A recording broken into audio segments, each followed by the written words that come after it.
Want a simple way to track your daily tasks? In just a few steps, create a clean productivity tracker in Google Sheets. Highlight cells E4 to K11, then head to the Insert tab and click Checkbox.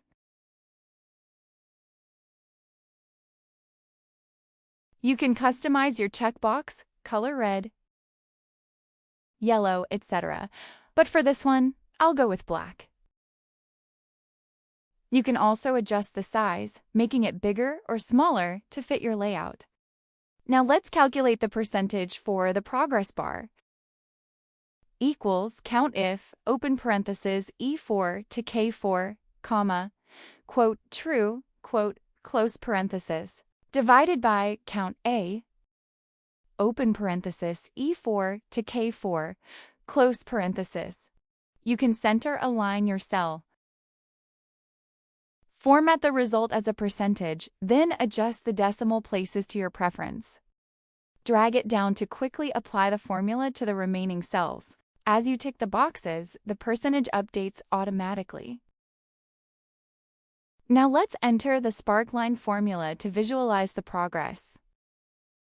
Equals Sparkline, open parenthesis, L4, comma, bracket, quote, chart type,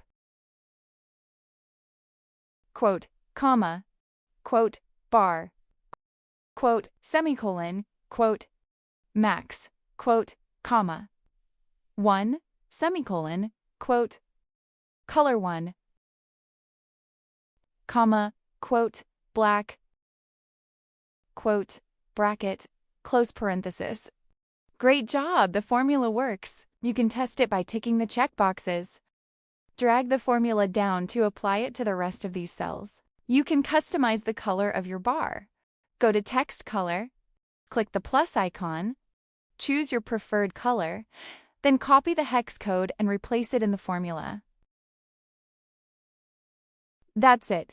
Your progress bar is now customized. Simply drag it down to apply it to all cells. For the automated status, type equals if, open parenthesis, count if, open parenthesis, E4 to K4, comma, true, close parenthesis, equals 0, comma, quote, not started, quote, comma, equals if, open parenthesis, count if, open parenthesis, E4 to K4, comma, true, close parenthesis, equals 7, comma, quote, completed, quote, comma, quote, in progress, quote, close parenthesis. And that's how you create a simple productivity tracker using Google Sheets. If you found this helpful, don't forget to like, share, and subscribe.